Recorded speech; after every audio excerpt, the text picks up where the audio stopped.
The flowers on her wedding altar were already dying. Rose noticed it before she noticed anything else. The way the white petals had begun to curl inward at the edges, brown and brittle, as though the blooms themselves had decided to mourn something she had not yet been told. She had arranged them herself 3 days prior, weaving lavender and pale roses through iron rings hung with linen ribbon. She had pricked her finger on a thorn and laughed about it. She had thought it was a good sign, that even pain could feel light when the future seemed certain. She was 23 years old, and she believed she knew exactly what her life would be. The great hall of Ashvale Manor smelled of beeswax and pine resin, and the morning light came in sideways through the tall leaded windows, casting long gold rectangles across the stone floor. The guests had not yet arrived. The ceremony was set for midday. Rose stood at the far end of the hall in her linen dress, ivory, simple, the kind her mother would have approved of, and she told herself that the hollow feeling in her chest was only nerves. She told herself that every bride felt this way. Her fingers moved to the small iron brooch at her collar, the one her father had left her before he died. It was shaped like a crescent, old and worn smooth, and she had carried it with her since she was a girl of 7, pressing her thumb against the curve of it whenever the world felt unsteady. She pressed it now.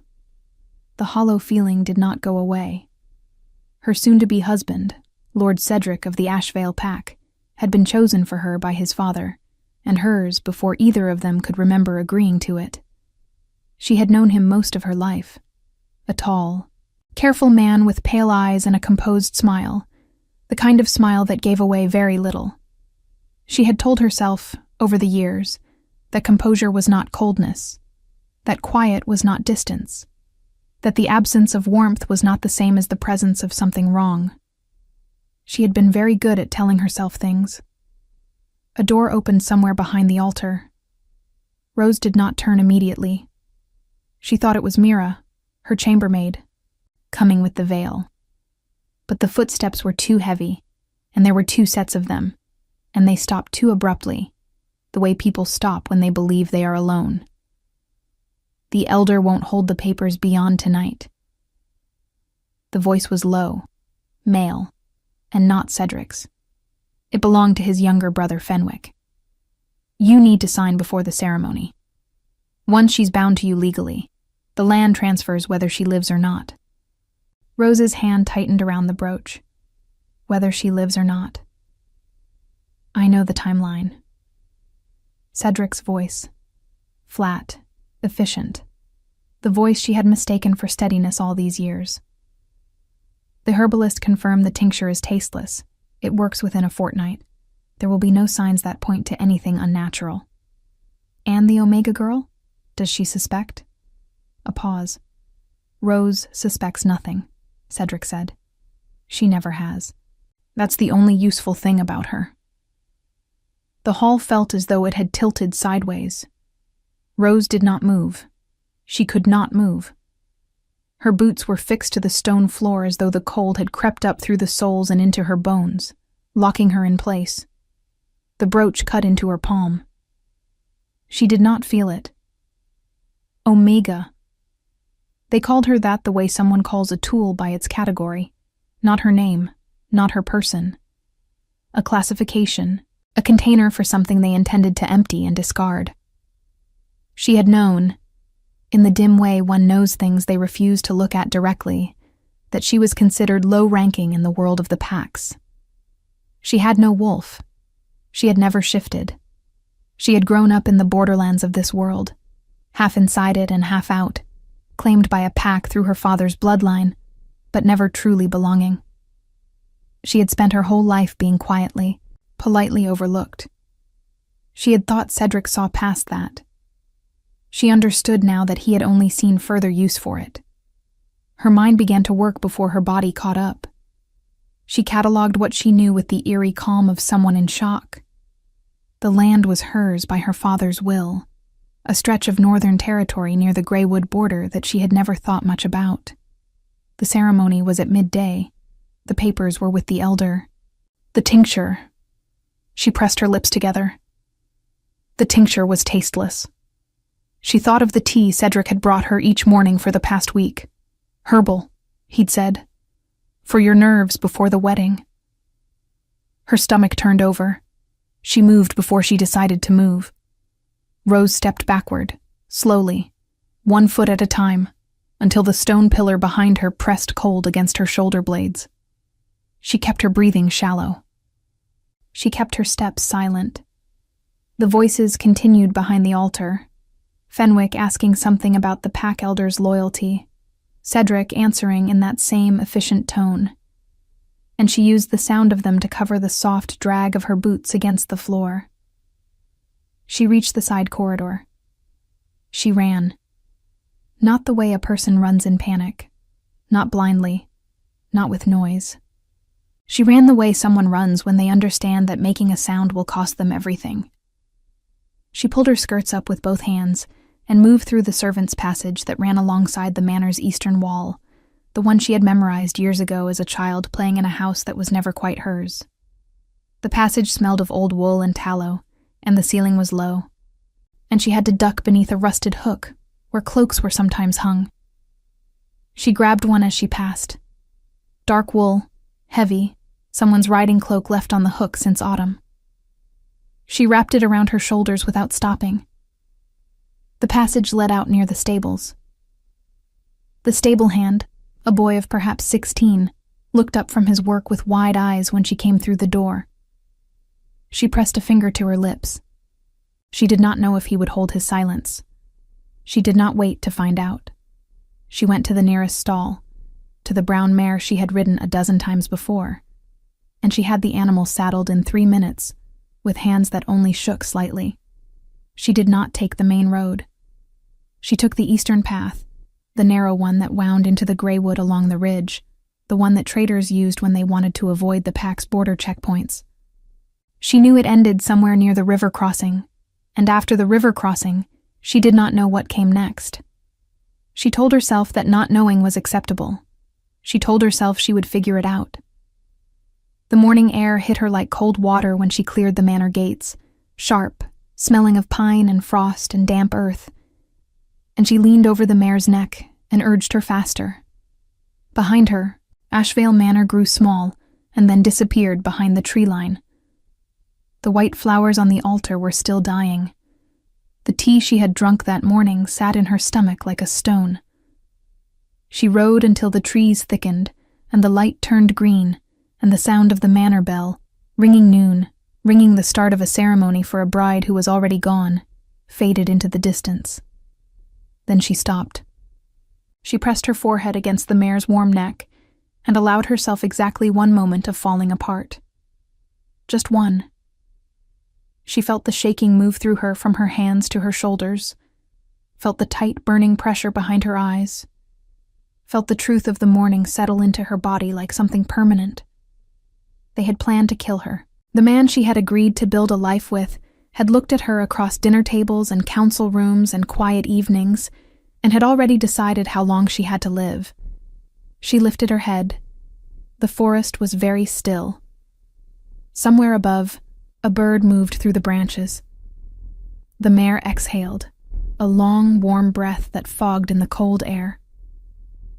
Rose straightened her spine. She pressed her thumb once more against the crescent brooch. Her father's brooch, the only thing that had ever truly belonged to her. And she looked at the path ahead, narrow, root-crossed, disappearing into shadow. She nudged the mare forward. She had no plan yet. She had no allies. She had no wolf, no pack, no name that carried weight in this world. She did not even know what she was. That question had followed her since childhood like a stone in her shoe, always present, never answered. What are you, Rose?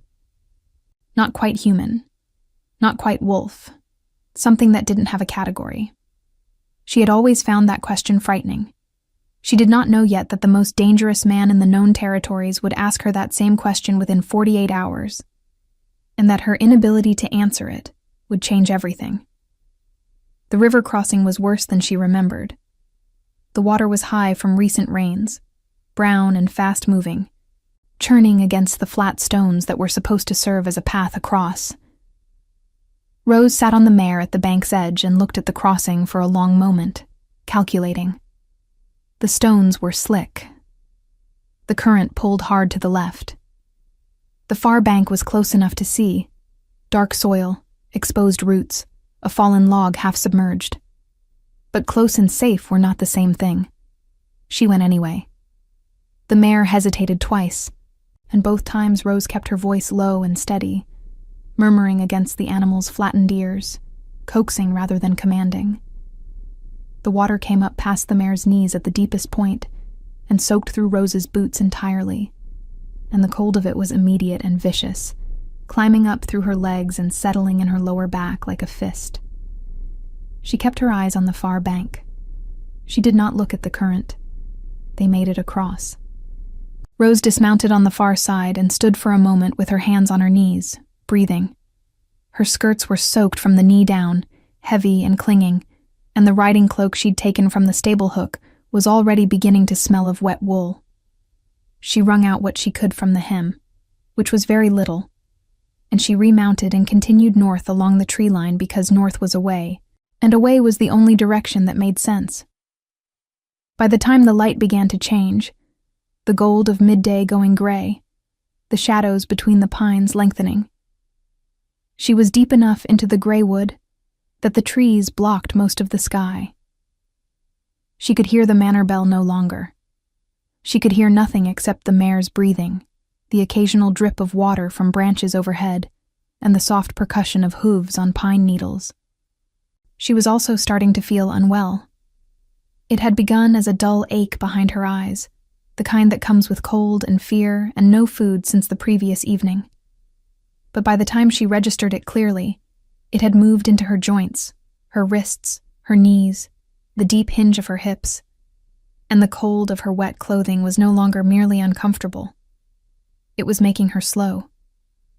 Her thoughts had begun to feel muffled, as though arriving from a slight distance, and once she noticed that, she noticed also that her grip on the reins had loosened without her deciding to loosen it. The tea. She didn't know how much she had consumed before she'd stopped. She didn't know what the herbalist had used, or how quickly it moved through a body. She only knew that the aching in her joints felt different from ordinary cold, and that the fogginess in her mind was moving inward rather than lifting. She needed to stop. She needed warmth. She had neither. The mare made the decision for her, in the end. The animal slowed, then stopped entirely, turning her head toward a break in the trees to the left, some animal instinct drawing her attention to something Rose could not yet see. Rose let her go. The mare picked a careful path through a stand of young birch trees, white-barked and close together, and emerged into a small clearing where a structure stood, a hunting cabin, old, the logs darkened with age and weather, the roof thick with moss. A woodpile sat against the eastern wall under a rough shelter of pine boards. The door was closed, but not barred. Rose slid from the saddle and nearly went down when her legs met the ground. She caught herself against the mare's flank, stood still for a moment, breathed.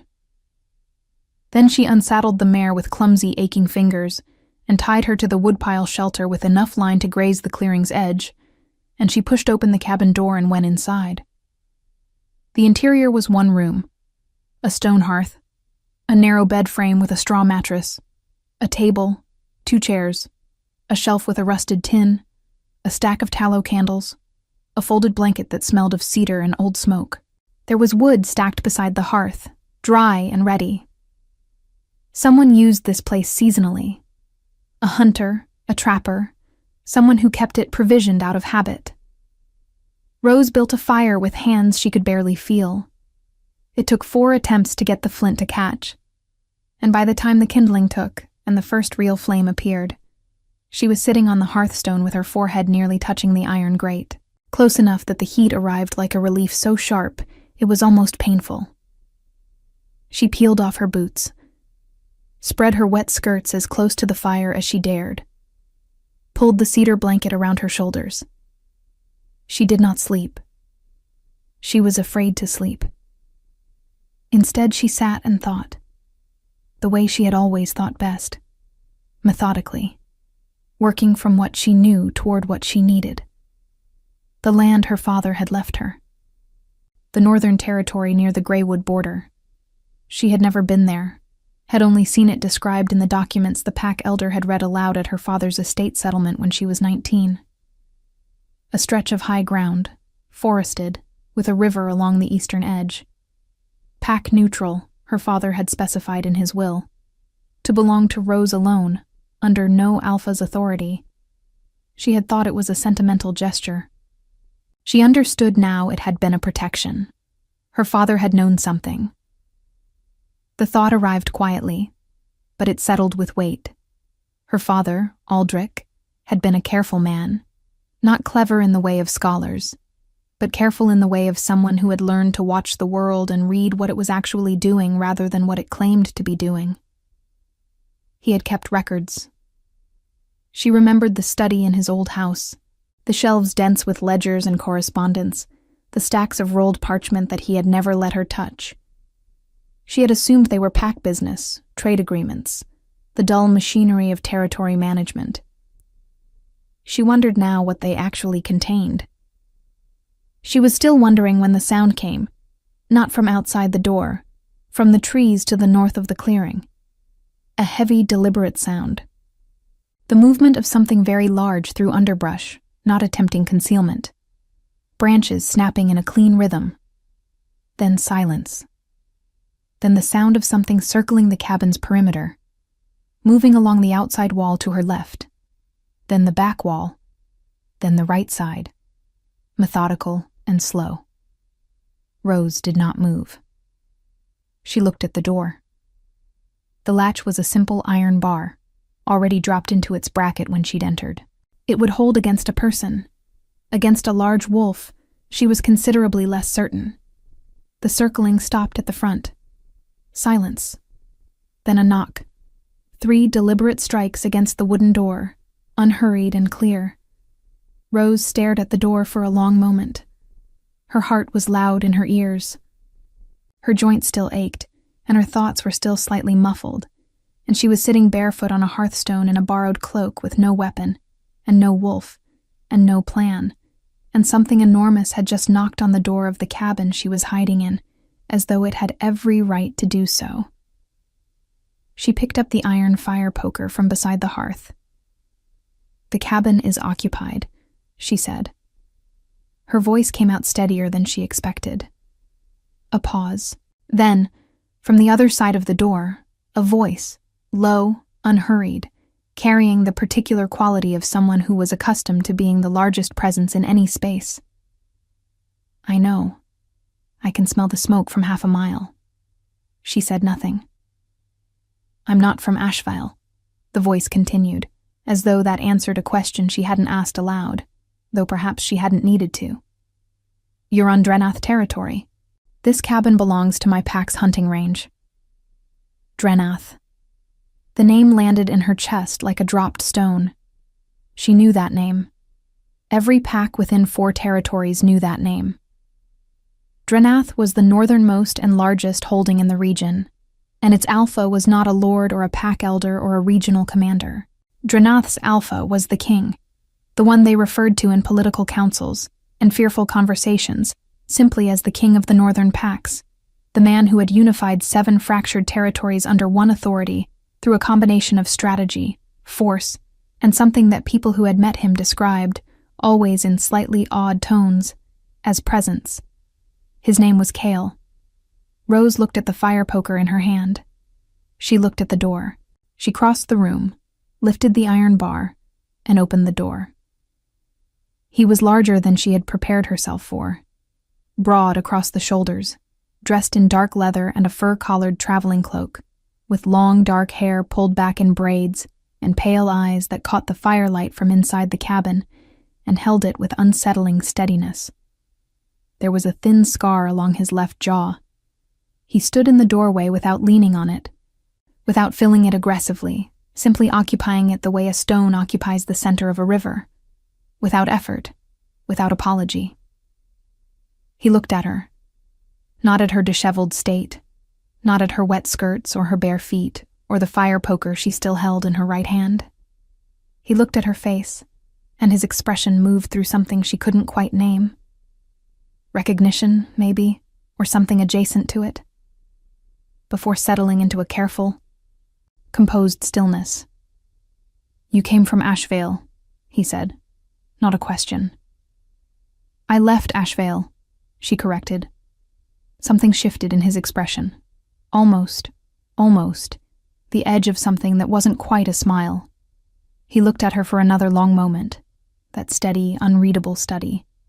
And then he said, quietly, and with what seemed like genuine puzzlement rather than cruelty, "What are you?" Rose looked back at him. The fire crackled behind her. Outside, the wind moved through the pines. Somewhere in the dark clearing, the mare shifted her weight and was quiet. Rose had been asked that question her entire life. She had deflected it and avoided it and lived around it the way one lives around a damaged floorboard, knowing it is there, stepping carefully, never pressing too hard. She had no answer now any more than she ever had. "I don't know," she said. It was the most honest thing she had said to anyone in years. He did not laugh at her answer. That was the first thing she noted, that he received her confession of not knowing what she was, with the same composed attention he might give a map or a report from one of his commanders. No mockery, no visible surprise. He simply held the information, turned it over somewhere behind those pale eyes, and then stepped back from the doorway. "You need a healer," he said. It was not a question either. She had begun to understand that very few things Cale said were questions. He observed, he concluded, he stated. The interrogative was reserved for things he genuinely could not determine on his own. "I'm fine," Rose said, which was not entirely true, and which she suspected he already knew. "You're gray," he said, "and you've been holding that fire poker for 3 minutes without lowering it. Your grip is inconsistent. Something is moving through your system that shouldn't be." She looked down at her hand. He was right about the grip. Her fingers were trembling faintly against the iron, and she had not noticed because the trembling had become constant enough to feel like stillness. She lowered the poker. "There may have been something in the tea I was given this morning," she said, and the words tasted strange in her mouth. The first time she had said it aloud to anyone. The first time the reality of it had been spoken into open air rather than held inside her chest where it had been burning since the manor hall. His expression did not change, but something in his posture did. A very slight shift, the kind that spoke of a decision being made. "My camp is a 1/4 mile north," he said. "You'll ride. I'll walk beside you. I don't need—" "You nearly fell when you dismounted," he said. "I watched from the tree line." Rose closed her mouth. The admission that he had been watching, not intrusively, not predatorily, but with the focused attention of someone assessing a situation before entering it, should have unsettled her more than it did. Perhaps she was too tired for proper alarm.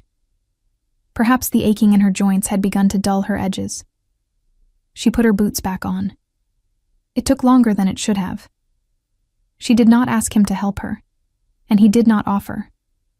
He waited by the door while she laced them, patient and still in the way that very large, very certain things are still. Not suppressing movement, simply not requiring it. When she stood, she took the riding cloak and the brooch and left everything else. Outside, the cold hit her immediately. The fire she'd built had warmed the cabin to something bearable, but the night air of the Greywood carried a different kind of cold. The deep, resinous cold of old forest, smelling of pine sap and frozen earth and something faintly mineral, like stone after rain. The mare was where she'd left her, and when Rose untied her, the animal leaned briefly against her shoulder in the uncomplicated way horses offer comfort. Cale walked. True to his word, and she would come to understand that his word was always true in the specific technical sense that he said exactly what he intended. He walked beside the mare at a pace that was unhurried and steady, one hand loose at his side, the other resting occasionally on the hilt of the long blade at his hip, not in threat, in habit. She watched him from the mare's back and said nothing, and he said nothing, and the forest moved around them in its nighttime vocabulary of wind and branch, and the distant sound of water. The camp was larger than she expected. She had imagined. She didn't know exactly what she had imagined. A fire, perhaps, a few tents, a handful of guards. What she found instead was a structured encampment of perhaps 30 people. Canvas pavilions arranged in a deliberate pattern, a central fire large enough to give real heat, horses picketed in a line along the western edge, sentries at the perimeter who acknowledged Cale's return with a slight nod and looked at Rose with carefully neutral expressions. A cook fire, the smell of roasted meat and something herbed. A woman met them at the camp's edge, sharp-featured, dark-haired, wearing a healer's satchel across one shoulder, and the expression of someone who had been woken from sleep and had decided to be professional about it. "This is Sarah," Cale said. "She'll determine what was used." Sarah looked at Rose with the brisk, unsentimental assessment of someone accustomed to bodies in various states of damage. "Sit down before you fall down," she said, which Rose appreciated for its honesty. She sat. Sarah worked efficiently, checking Rose's pulse at the wrist and throat, pressing carefully along her jaw and the sides of her neck, asking questions in a clipped, practical tone. What did the tea smell like? How much had she consumed? When did the joint aching begin? Rose answered everything with the same methodical precision she'd used on herself, by the fire. Stripping emotion out, reporting only fact. It was easier that way. "Grayleaf root," Sarah said finally, sitting back. "Slow-moving, accumulative. Whoever dosed you was patient. This was meant to build over days rather than act at once." She looked at Rose with something that was not quite sympathy, but was adjacent to it. "If you'd stayed through the ceremony and the first week after, you wouldn't have understood what was happening to you until it was too late to act." The words dropped into silence. Rose absorbed them. She had known this intellectually since the manor hall, since hearing Cedric's voice describe it to his brother in flat, efficient terms, but knowing and hearing it confirmed by a healer who had read the evidence in her own body were different things. The second was physical, in a way the first was not. It settled into her bones along with the gray leaf, and it hurt. "Can you address it?" Cale asked. He had remained nearby, not hovering, not looming, standing at a distance that was close enough to be present and far enough to allow space. She noticed that about him repeatedly, the precision with which he calibrated proximity. "Yes," Sarah said. "It'll take tonight and most of tomorrow. She'll need warmth, water, and rest, and she needs to keep eating to push it through." She looked at Rose again. "You're stronger than you look. Whatever your constitution is, it slowed the absorption considerably." Whatever your constitution is. Even the healer said it that way. The small hesitation, the unspecific phrasing, the same instinctive uncertainty that people had always expressed around Rose, without knowing what they were expressing. A tent was prepared for her. It was not elaborate, a sleeping roll, blankets, a low brazier of coals, but it was clean and warm, and no one had put anything into her food that was meant to kill her, which by that evening's standards felt like extraordinary luxury. Sarah brought her broth and a bitter tincture that she said would accelerate the gray leaf's clearing, and Rose drank both without complaint. She slept, despite herself. The exhaustion was simply too complete. She dreamed in fragments, not memories, not quite visions, but something in between. Dark water, a crescent moon, very close, close enough to touch. Her father's study, the shelves of ledgers, and one book that seemed to hum at a frequency she could feel in her sternum. Her own hands, opening it.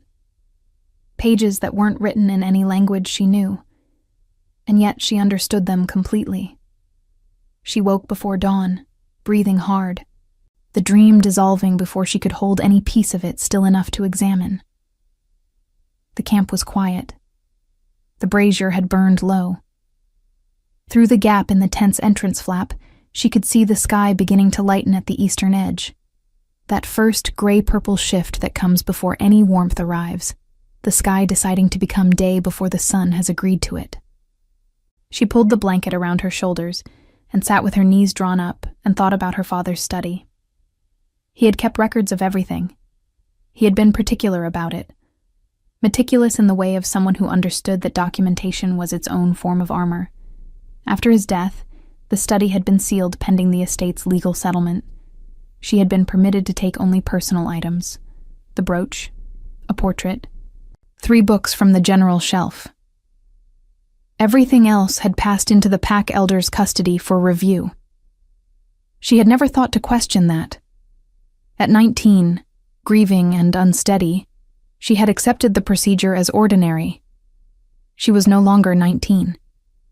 She was also no longer the version of herself who accepted the shape of things without asking who had drawn the outline. The tent flap moved. Kyle stood at the entrance, not entering, observing the boundary, and looked at her with that same careful attention he'd used since the cabin. In the pre-dawn light, his face was less readable than before, all shadow and strong angles, but his eyes carried that pale, focused quality that seemed to work independently of light conditions. "You're awake early," he said. "So are you. I don't sleep much." He said it without complaint or pride, simply a fact. "How do you feel?" She took an honest inventory. The joint aching had diminished considerably, still present, but no longer the consuming thing it had been. Her thoughts were clearer. Her grip, when she flexed her fingers, was steady. "Better," she said. "Enough to think." He was quiet for a moment. Then, "What are you thinking about?" "My father's study," she said, "and whether the pack elder who sealed it after his death had any reason to make sure certain records never came to light." The silence that followed was the particular kind that forms when someone receives unexpected information and weighs it with genuine seriousness rather than dismissing it. "Tell me about your father," Cale said.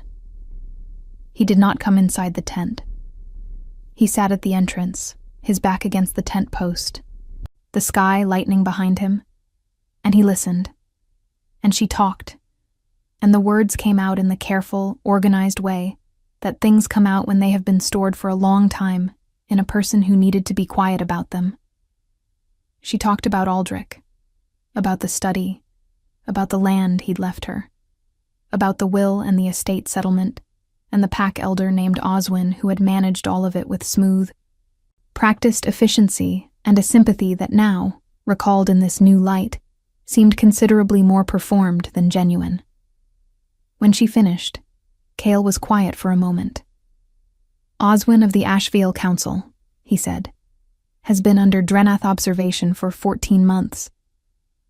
Rose stared at him. "For what reason?" she asked, though some part of her had already begun assembling the answer. "Land irregularities," Kyle said. "Territory that appears neutral on record but has changed hands in ways the documentation doesn't support." He looked at her steadily. "Your father's northern holding appeared in those records 8 months ago. We couldn't determine the legal owner." The crescent brooch was warm in Rose's palm. "It's mine," she said. "I know that now," Cale said. The sky outside had gone from gray-purple to the first pale gold of actual morning, and the camp was beginning to wake around them. The soft sounds of people rising, the rekindling of the central fire, the low voices of guards exchanging the watch. Rose looked at the man sitting at the entrance of her tent, who had walked beside her horse in the dark and had not once asked her to be grateful for it, who had listened to everything she said and had confirmed that the shape of things was even darker than she had understood, and who had still, through all of it, not told her what to do next. He was waiting, she realized. He was waiting to see what she would decide. She decided before the sun had fully cleared the tree line. "I want to see those records," Rose said. "The ones from your observation of Oswin. Everything Drenath has collected."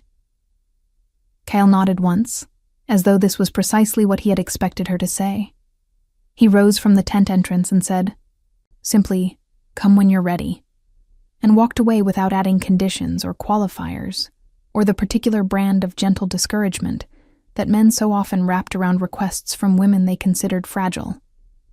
She was ready in 10 minutes. Sarah intercepted her at the camp's central fire with a cup of something hot and a piece of bread, and Rose ate while walking because there was no time to sit, and the healer seemed to understand this, falling into step beside her briefly to check her pulse once more before peeling away with a satisfied nod. Kyle's command tent was larger than the others, but not lavish. A working space. Maps spread across a wide table, weighted at the corners with smooth river stones, correspondence stacked in ordered piles, 2 oil lamps burning with clean, steady flames. The smell of the space was cedar and ink and leather, and underneath those, something that Rose's senses registered without her permission. The particular warmth of a space that belonged to someone specific, the way a room absorbs the presence of its occupant and holds it. She looked at the maps. A man stood at the table's far end, silver-haired, compact, wearing the practical dark clothing of someone whose role was information rather than combat. He looked up when she entered, and his eyes moved briefly to Kale with a question in them. "This is Rowan," Kale said. "He leads Drenath's intelligence work. Show her the Oswin file." Rowan looked at Rose for a moment, with the assessing gaze of someone deciding how much trust to extend and on what basis. Then he reached into a leather document case and withdrew a folded bundle of papers, setting them on the table in front of her. She read. The documents were meticulous, Rowan's work clearly, precise and organized, the kind of record-keeping that matched her father's in its understanding that documentation was armor. What they contained was worse than she had imagined, and simultaneously, exactly what some cold, clear part of her had suspected since she sat by the cabin fire and thought about her father's study. Oswin had been falsifying Pack territory records for at least 6 years. Land that appeared neutral on the official rolls had been quietly reclassified, boundary markers adjusted in documents while the physical land remained unchanged, legal ownership transferred through a chain of Pack Council signatures that created the appearance of legitimate process, while concealing that the original owners had never agreed to any of it. In several cases, those original owners had died under circumstances recorded as illness or accident. Her father's name appeared in the documents 4 times. Rose set the papers down. She pressed her palms flat against the table and breathed slowly and deliberately, the way she had in the manor hall when she first heard Cedric's voice and felt the floor go out from under her. She had learned in the past 24 hours that she could absorb terrible information if she gave her body something physical to anchor to. Flat palms on a table, cold stone under her feet, the rough texture of a brooch against her thumb. "My father didn't die of fever," she said. The room was quiet. "We don't have proof of that specifically," Rowan said carefully. "But the pattern is consistent with the others.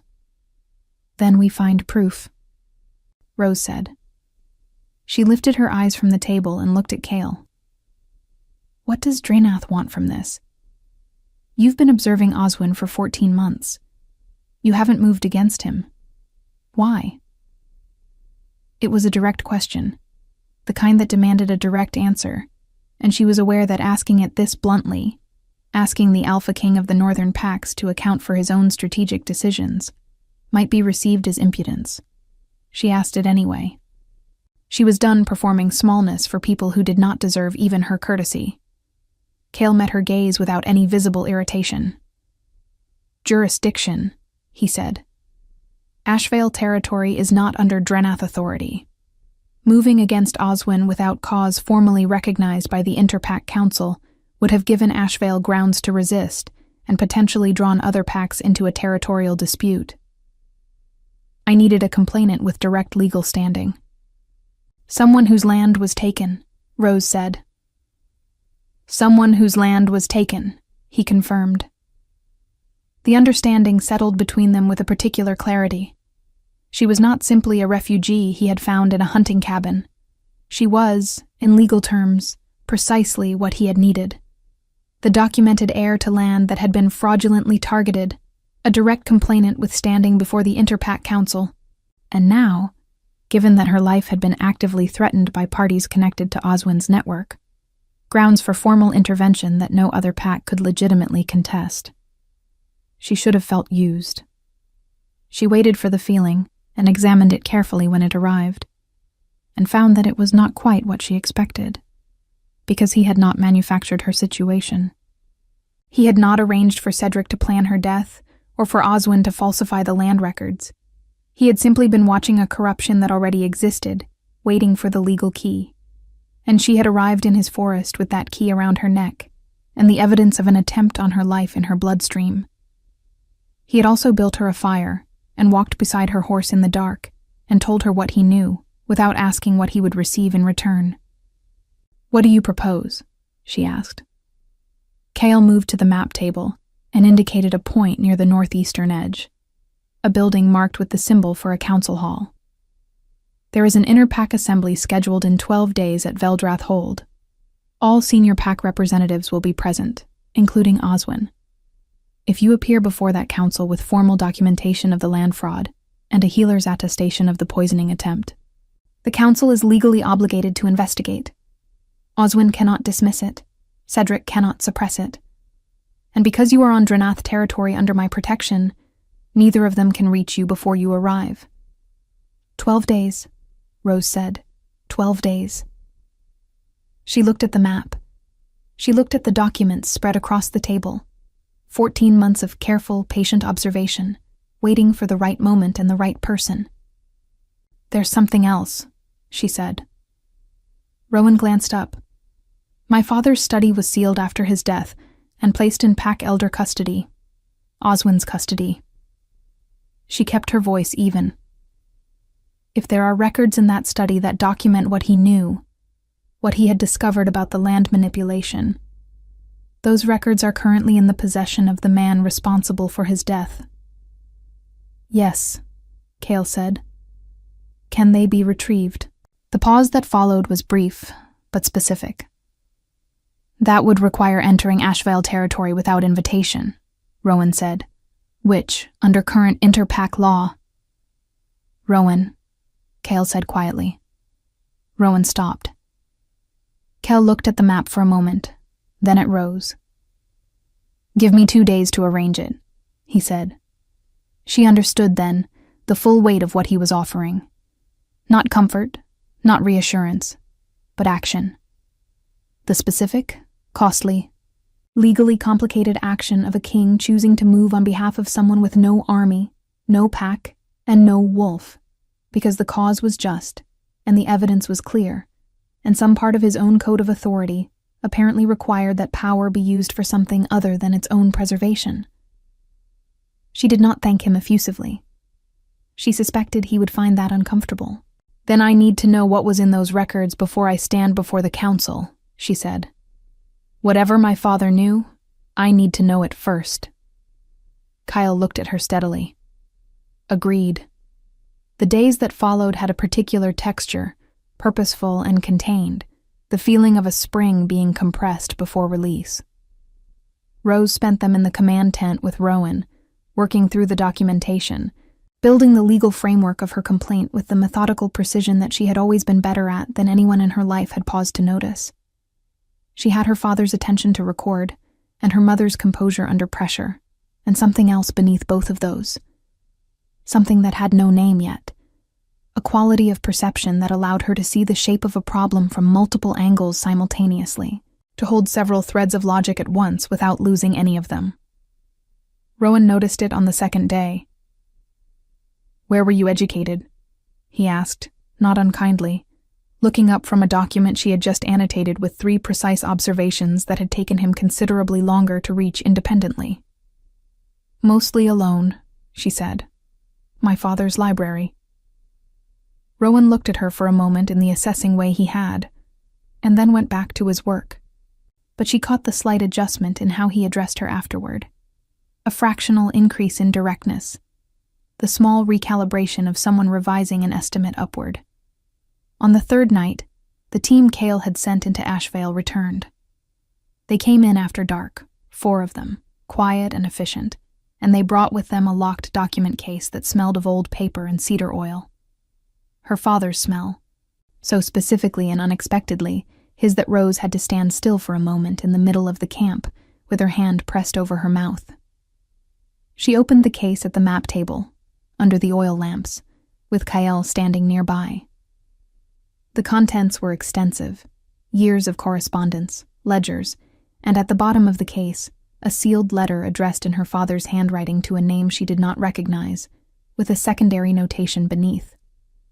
If I cannot deliver this myself, it must reach her. Rose will know what to do with it. Her hands were very steady when she broke the seal. The letter was long.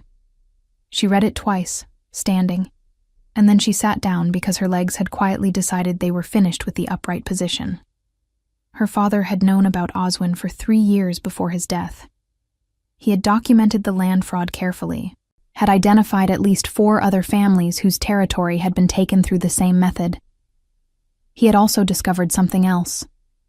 Something that explained, at last, the question that had followed Rose her entire life like a shadow she couldn't outrun. Her mother had not been a pack wolf. Her mother had been something older, a bloodline so rare that most packs had stopped believing it existed. A line connected, her father wrote carefully, to the founding covenant of the old territories, before the pack system had formalized, when the bond between wolf-kind and the land itself had been something different from what it had become. Her mother's people had been called groundkeepers in the oldest records.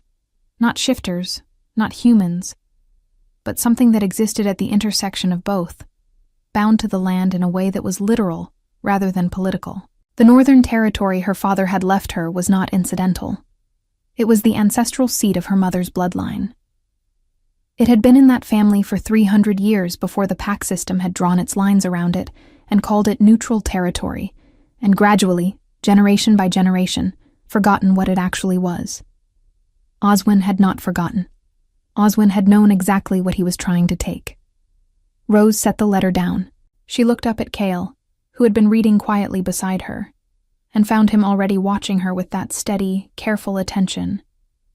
Not pity, not calculation, but the focused regard of someone who has just received important information and is waiting to understand what it means to the person it belongs to. You asked me what I am, she said. I did, he said. I think, she said slowly, that I'm the last of something. The oil lamps burned steadily. Outside, the camp was quiet. The forest pressed close and dark around them, and somewhere in it, the land that had waited 300 years to be claimed by the right hands was waiting still. The road to Veldrath Hold took 4 days. They traveled as a formal delegation, Cale at the front with his senior guards, Rowan beside him with the document cases, and Rose in the middle of the column on the brown mare, wearing a dark wool riding cloak that one of Cale's people had produced from somewhere, properly fitted and warm, nothing like the borrowed thing she had grabbed from the stable hook 9 days prior. The difference between those 2 cloaks felt symbolic in a way she didn't examine too closely. She spent the journey reading. Every document her father had compiled. Every letter. Every careful annotation in his precise, slightly slanted handwriting. She read them in the mornings when they stopped to rest the horses, and in the evenings by firelight when the camp was quiet, and she built from them a picture of a man she had loved but not fully known. A man who had spent the last years of his life quietly, methodically, at great personal risk, trying to construct a protection for a daughter he understood was in more danger than she knew. He had not told her. She had thought, initially, that this was a failure, that he should have warned her, prepared her, handed her the case and explained everything while he was still alive to explain it. But she understood by the 3rd day of reading why he hadn't. because the danger was real, and Oswin's reach was long, and the safest version of Rose was one who genuinely did not know, who moved through her life with authentic ignorance, who could not be pressured into revealing information she had never been given. He had hidden everything in the study, and sealed the study, and written a letter addressed to a name she still didn't fully recognize, trusting that if something happened to him, the right chain of events would eventually find its way to her hands. He had trusted the land, she thought. He had trusted that the territory would call to her eventually. She pressed her thumb against the crescent brooch and looked at the road ahead. Veldrath Hold was a stone structure of considerable age, built at the intersection of 3 pack territories precisely because it belonged to none of them. A neutral ground by ancient agreement, maintained collectively, used for interpack councils and formal dispute proceedings. It rose from the surrounding forest, like something that had grown rather than been built, the stone dark with weather and centuries. The iron gates open in the formal welcome required by protocol when a sitting alpha arrived. They were expected. What was not expected, or rather, what Oswin had not expected, was Rose. She saw him in the entrance courtyard, among the cluster of pack representatives and their retinues gathering for the assembly. He was a tall man, silver-haired and well-dressed, with the smooth, composed face of someone who had spent decades being the most informed person in every room he entered. He was speaking with Cedric when Rose rode into the courtyard, and she watched the exact moment he saw her, the fractional pause, the microscopic tightening around his eyes, the performance of recovery that followed so quickly that anyone not specifically watching for it would have missed it entirely. Cedric went pale. Rose looked at him across the courtyard, at the man who had brought her tea every morning and calculated the precise number of days until she would be gone, and she felt something clarify inside her. Not rage, though the rage was there underneath. Something colder and more useful than rage. Clarity. The absolute, grounded certainty of someone who knows exactly what they are doing and why. She dismounted without looking at him again. The formal proceedings of an interpack council assembly followed their own ancient protocol, and Rowan had prepared Rose for every step of it with the thoroughness of someone who understood that procedure was its own form of weapon. She entered the council hall beside Cale, not behind him, beside him, which was itself a statement that the assembled representatives registered and quietly absorbed. And she sat at the complainant's position at the long stone table, and she placed her father's document case in front of her. The council elder, a woman named Hadra, whose age was impossible to determine, and whose authority in this space was absolute, called the assembly to order. Oswin attempted, twice, to raise procedural objections before the formal complaint was even presented. Hadra dismissed both with the particular efficiency of someone who has heard every procedural objection that exists and is no longer impressed by any of them. Rose stood. She spoke for 40 minutes. She had not prepared a speech in the traditional sense. She had prepared evidence, organized into a sequence that built from established fact to documented fraud to proven conspiracy, each piece supported by the records in her father's case and Rowan's 14 months of observation, and Sarah's signed healer's attestation regarding the Greyleaf poisoning. She spoke in the same tone she used when working through documents at the map table, clear, precise, without performance, letting the facts carry the weight they had earned. She watched the faces of the council members as she spoke. She watched understanding arrive in some and discomfort in others, the specific discomfort of people who had not been directly involved, but had perhaps not looked too carefully at things that might have warranted looking. When she finished, the hall was very quiet. Oswin attempted a rebuttal. It lasted 6 minutes before Hadra stopped him and asked, with a precision that was almost surgical, a question about a specific document date that contradicted his own testimony. He could not answer it. The silence that followed his failure to answer was the loudest thing Rose had heard since Cedric's voice in the manor hall, and it was immeasurably more satisfying. The council's deliberation took 2 hours. Rose sat in an anteroom with Cale and Rowan, and a cup of something warm that she held without drinking. and she looked at the stone floor and allowed herself to feel the full weight of the past 12 days. The wedding hall and the dying flowers, the river crossing, the cabin, the fever-edged night, her father's letter, 4 days of roads and reading and arriving. Finally, at a room where the truth had been spoken aloud in front of witnesses who were required by law to respond to it. "You did well," Kyle said. She looked at him. He was not looking at her. He was looking at the far wall, his forearms resting on his knees. And the observation had been made the way he made most observations. Simply, without ornamentation, as though it would have been inaccurate to say nothing. "My father did the work," she said. "Your father built the case," Cale said. "You understood it well enough to present it in a way that no one in that room could dismiss." He paused. "Those are different skills." She looked back at the floor. "I still don't know what a groundkeeper is," she said. "Not fully. I've read the word in his documents, but the records he had access to were incomplete." "There are older archives in Drenath," Kyle said. "Records from before the pack consolidation.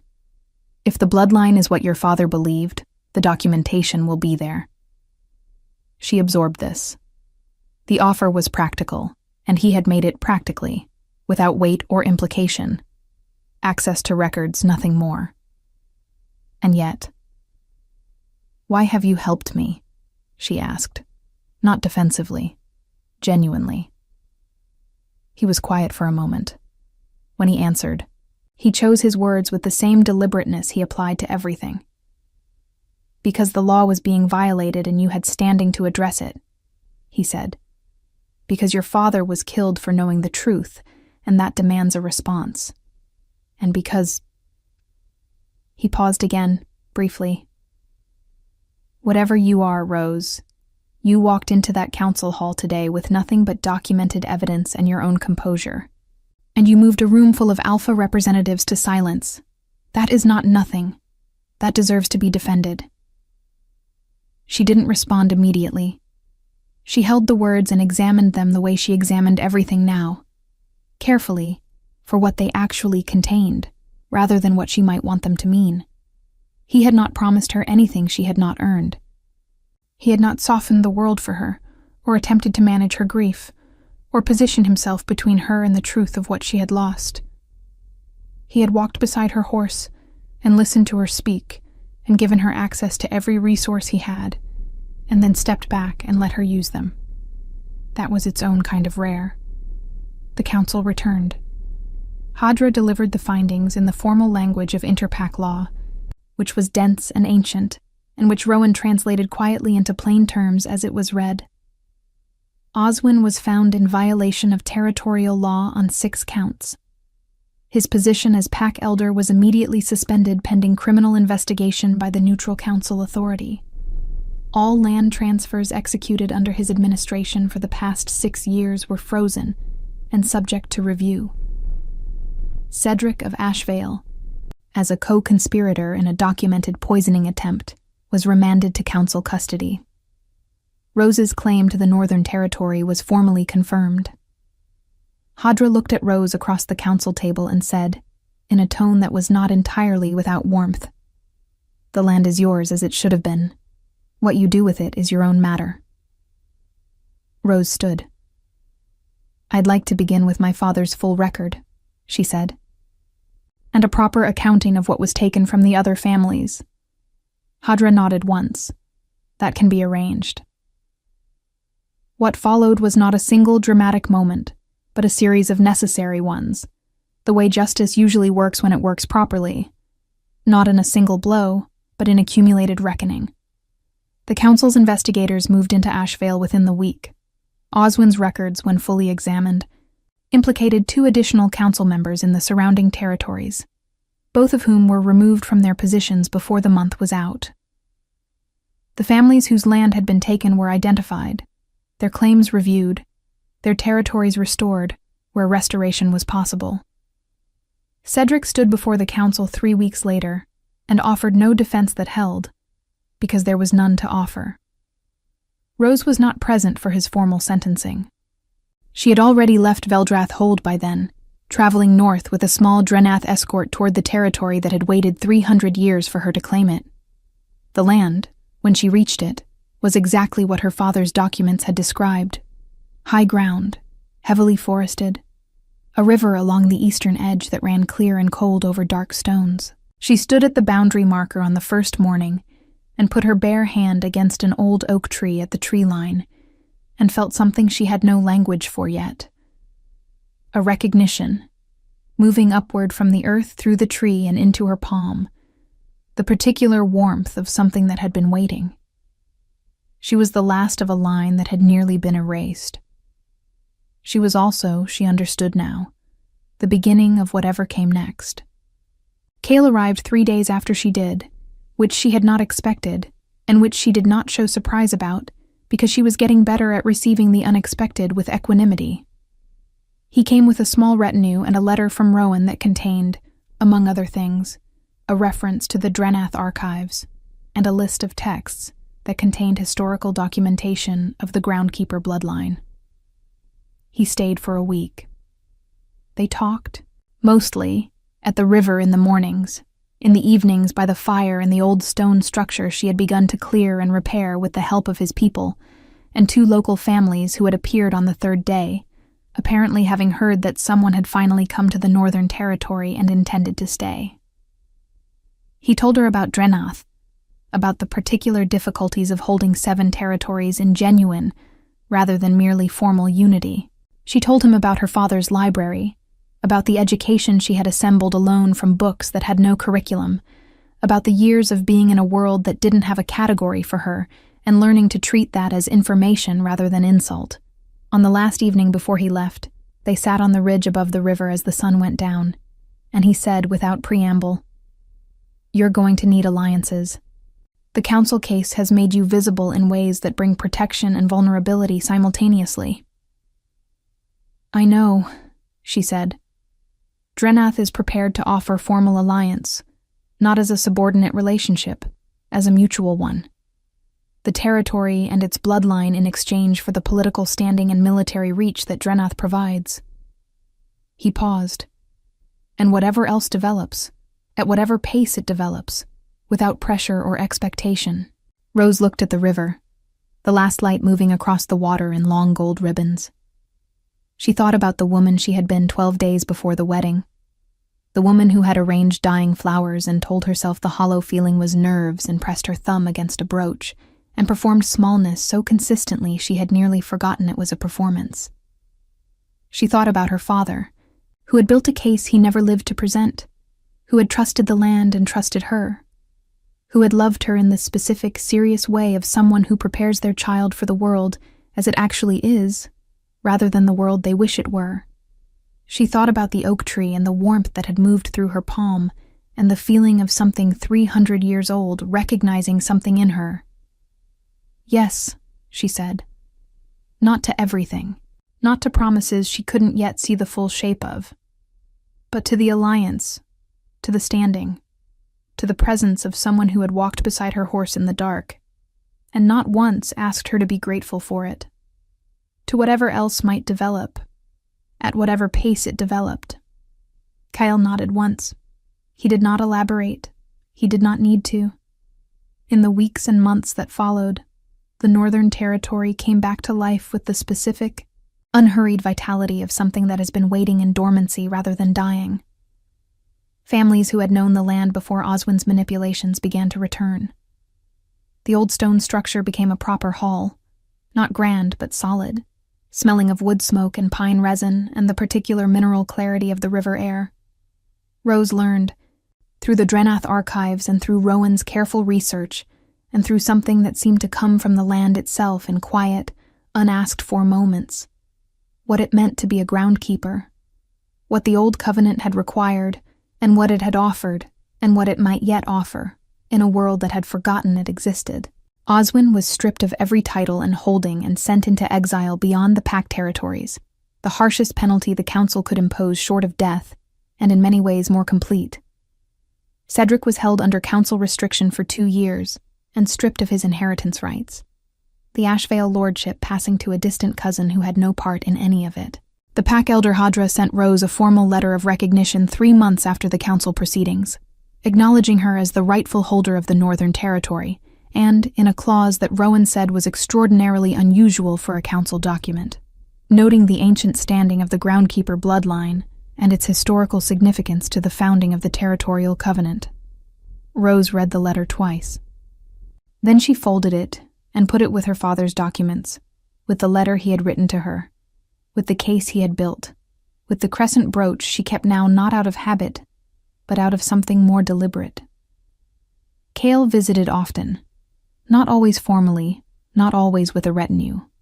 Sometimes he arrived on horseback alone in the late afternoon and stayed to eat and talk, and left before morning. The alliance held because alliances built on genuine mutual respect tend to hold, and because both of them were people who kept their word in the specific, technical sense of saying exactly what they meant. There came a morning, deep into the following winter, when Rose stood at the ridge above the river in the early frost and felt for the first time in her memory that she was standing precisely where she was supposed to be. Not because someone had told her so, not because she had been placed there by someone else's plan or someone else's need, because she had arrived there herself. Behind her, the hall was warm with firelight.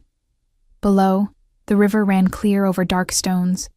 The forest pressed close on every side, old and dense and full of the particular silence of things that have been here a very long time and intend to remain. She pressed her thumb against the crescent brooch one last time, not for steadiness, not from fear, but in something like gratitude. And then she closed her hand around it and put it in her pocket and walked back down the ridge toward the warm light of the hall. She was the last of something, yes.